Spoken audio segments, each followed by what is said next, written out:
All right, guys, we just got done with our walk, and I started to right about turn with him. And if you look at my channel, you'll see in the community section, go to the community section, scroll down, you'll see a bunch of videos that I put for different things. And one of those is healing exercise, how to teach a dog to heel. It all comes down to these turns that we do. We'll go over them as we start to build him because we didn't need to do with it, but I'll skim through them right now. Right about turn, left hand turn, right hand turn. Left about is used with more advanced. We're going all the way around, right? So each one of these turns matters because they're going to teach a dog's different individual things. Like this morning, we started the right about turn. What was that for? It's for when the dog goes out too far in front and isn't paying attention and he floats out in front and starts pulling you. Your right about turn is done so that the dog starts to learn to pay attention to your watch because he never knows when you're going to turn the other way. And his job is to be responsible for paying attention to you at all times. And when he's not, and he laps and does what he wants to do, or his brain floats in that regards, then we're going to use these turns to teach him to stay at our side. Now we're starting it now just with that little bit of work. So I'm going to do that now a little bit and start putting this in with my left hand, next to his, teaching him to be up. Delivery is from my left. So it's all on how you do it, but good boy. I forgot my camera was on the other side. What'd you do? You choked, huh? All right, so we're going to do some more climbs, get back into that, and I've added a couple items with the right about turn, and I'm starting to do what I call a conditioned heel, which means I let the dog have his release. He goes out and does his piss, doing his sniffing, and out of the blue, I'll say his name, Bullet, and I'll move backwards and have him coming back into my hand.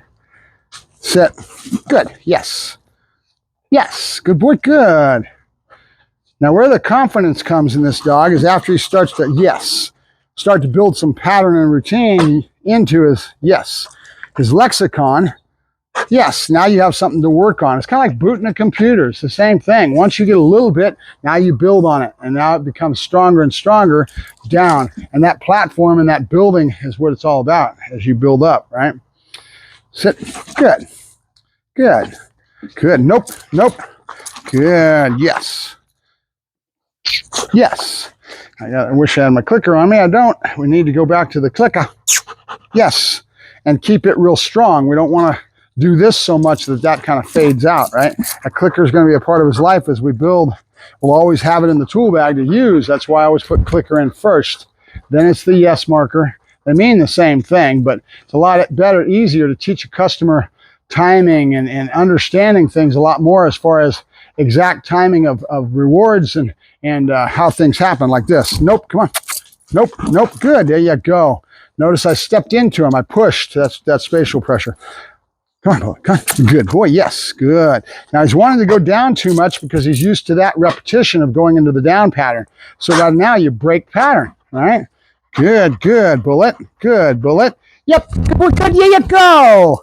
And exploding away. So the conditioned heel ends up the same thing. Bullet's busy out here, and I give it a little tap on the leash, and I'm moving backwards. First thing he sees is this, with this reward delivery, right? The hand. I call that my target hand. That's the first thing they start to learn is to come into that target hand. And that becomes a big part of his life in regards to our first initial start of the build, booting that computer, right? We got to have something. So I start with the tables. Dog's name, preparatory to an action or movement. Nope. Good boy. Good. Bullet. Good. Bullet. Yep. Good boy. Good. Okay. And then the target hand's right there. And that's the reason I do that is because that starts everything. It gives me my patterns to start building on top of and building everything. Dog's name, preparatory to an action. And the reason we do that, we condition the animal in such a way that when he hears his brain, the gear will be ready to go into whatever I'm asking of him. And as we build into a bunch more things, and the dog starts to really learn to pay attention and listen and watch because he never knows what's coming. It could be a myriad of things, but it's all contextual within different positions of where I'm at within our flow in our routine, right? Nope, come on. I'm trying to teach him he's already figuring it out. This is about the second day I've been really consistently pushing into him on these bowls. Now, why are we doing this? This is called back end awareness. Dogs have a keen sense of their front end. The whisker is chasing after that rabbit. And I've said it 1,000 times, so I almost hesitate repeating myself. But again, I have to remind myself, not everybody has seen all my videos, and this may be the first video they see. Yep, place. Yes, good boy, good. Now I'm going to push the other way versus I pushed one way on the other bull. Yes, good. Notice him starting to step. Nope. Yes, good boy. And right when he does the right thing, so it's locked, he can't get to it, he smells it, he knows it's there, he wants it. And as soon as he gives me what he wants, I mark it, yes, and then I let it go. A piece, 2 pieces, whatever it may be. Good. Good boy. Nope. Yes. Good boy. Good. Come on. Good boy. Good. Yes. And in this case, what I'm doing is I'm teaching him he can get what he wants if he gives me what I want, right? Good. Yes, because he's in this receptive point. He just got up this morning, took his walk. We did our patterns and our routine that he's used to. So he falls right into this real easy. This is when training gets somewhat easier because he starts to figure out what's going to be happening next, right? And what this means, at first when I started this, he had no clue. Nope, good. And now he knows if he stays with a hand long enough, he keeps pawing at it, keeps wanting it, he'll get what he wants, right? Yes, good boy. Right when he stepped, I yesed and I gave him his marker and I let it go at the same time. Timing's important. You hear about it all the time in training, right? See, I got maybe a couple more. Good boy, good. Bullet, good. Bullet, nope. Yes, good. That's my boy. Nope. Nope. No markers coming in because he's not stepping both feet. Good, good. Bullet. Yep. Place. Place. Nope. I'm probing right there, right? I'm probing to see what he knows. Does he know the word place? No. Haven't done it enough, but I'm starting to use it. So we're going to keep doing it until he figures out what place means. Place. Yes. Good. That's a boy. Good. A little bit of stepping. Yes. Good. Okay, so back to my back end awareness. Dogs have no sense of this back end. So we have to teach it to him. And that's why I do my left-hand turns. He spins that rear end. It's all that fancy spinning you see me doing when I'm stepping this way and the dog's rear end's coming back and around. Without this, he has no clue what that is. And I never get him to do some of that fancy stuff. So it also gives me something to put into my patterns that allow me to be asking something of the dog. And then this is all how he learns. So then right away he learns where the markers are at, what they mean, and timing. All of this stuff is all the start of everything. Like I said, booting up that computer, it all starts somewhere. And this is how I do my patterns and routines. 1,001 trainers out there, they all do different things.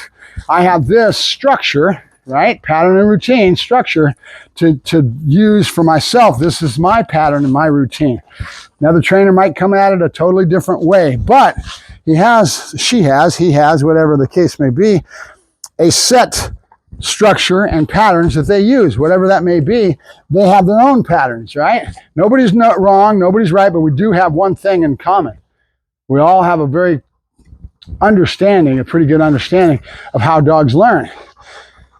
And we all learn the same way. All animals on God's green earth, we all have a very similar wiring within our brains. Are we the same animals? No. Cows have a cud, and they lay down and they have to chew their cud during the day. Every animal is different. Every animal has different things that make them go, right? Things that make them. These guys are predators. They're carnivores. They're meat eaters.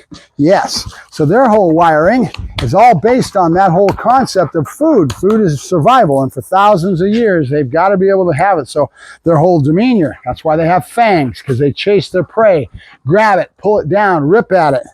It's all these instinctive behaviors that are there, the hard wiring of the dog that I talk about all the time, right? So as we build through this, you'll start to see our pattern and routine. When I talk about growing the dog, I'm talking about adding one more little item, like I did this morning on the kennel door.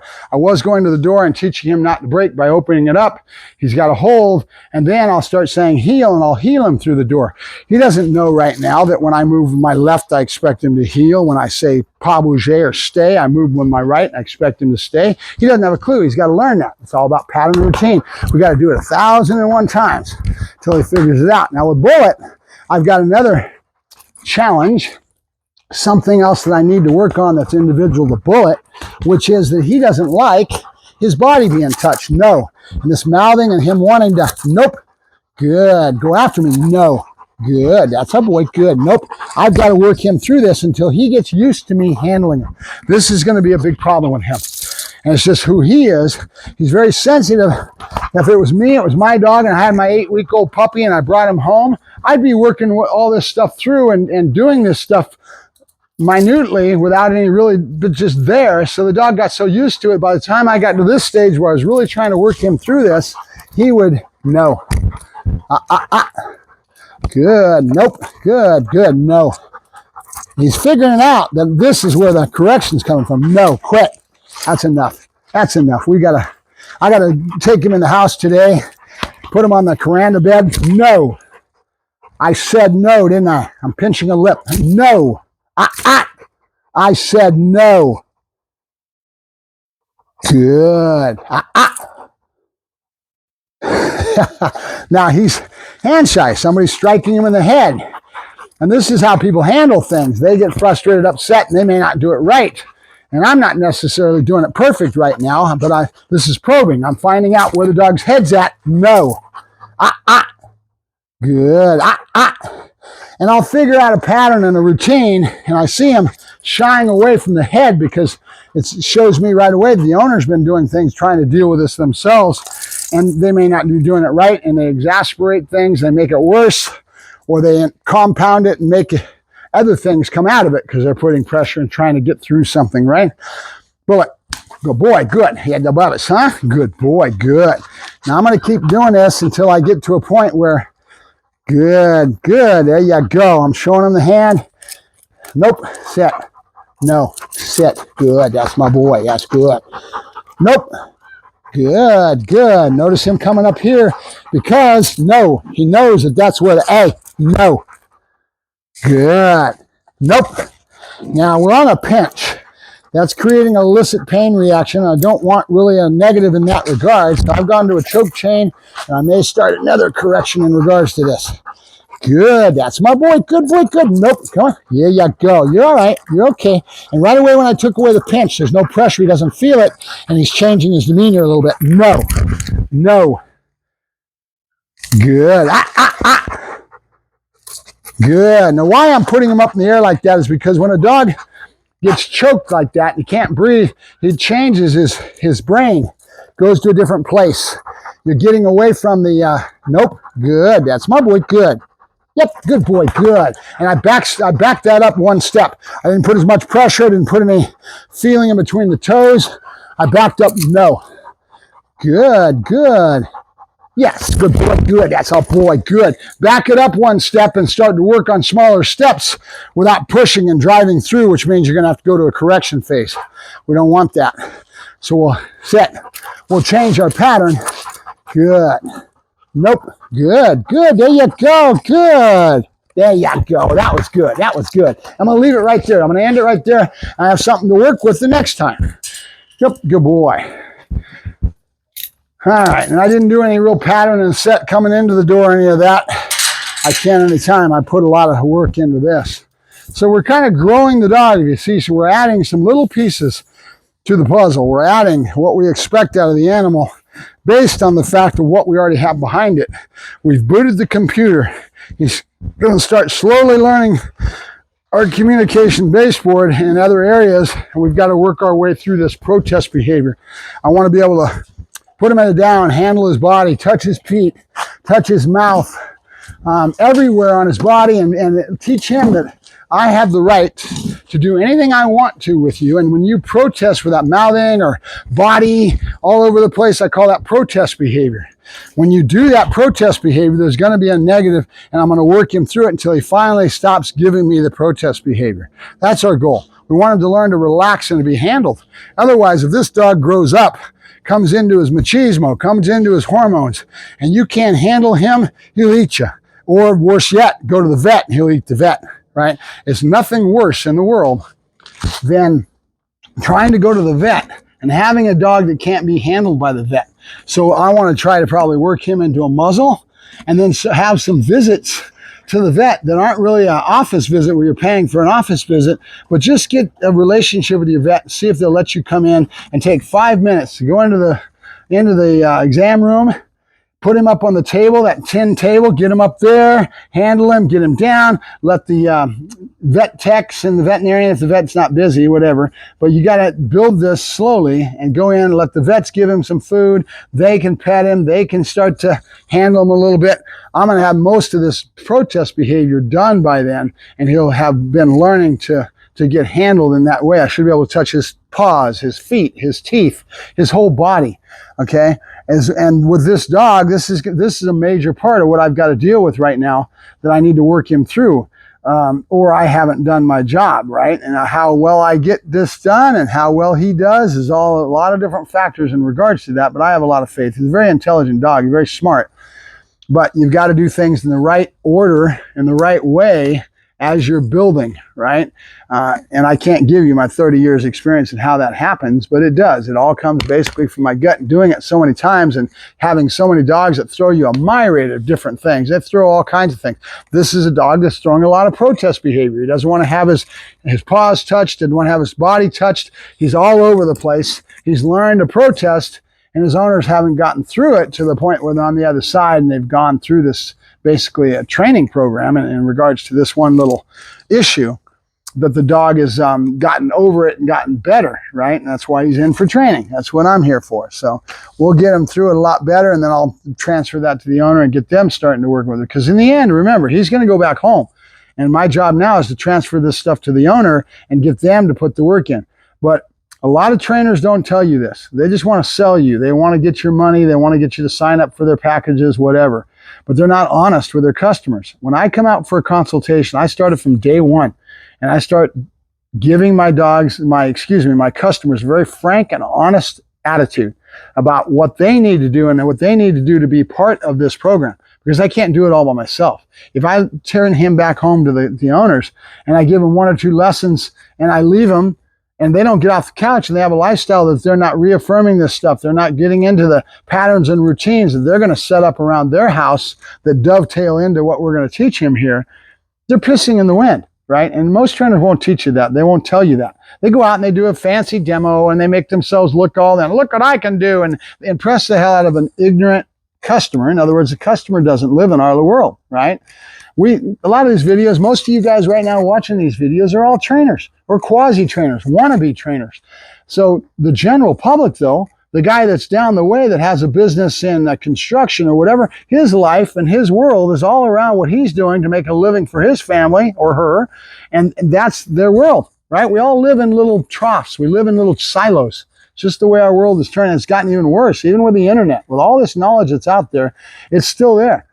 I will have a thriving business till I'm dead because there's always going to be somebody comes at me that doesn't have a clue, right? That's why you hear me trying to educate the customers and all my yak that I'm trying to do in such a way that they get educated enough that they start realizing that they need to get off the couch. They have to put the work in. They have to learn and grow with their animal. They have to have their own relationship with the animal that's going to dovetail off everything I give them. But I'm here as a coach. I'm here to help them. I'm here to guide them.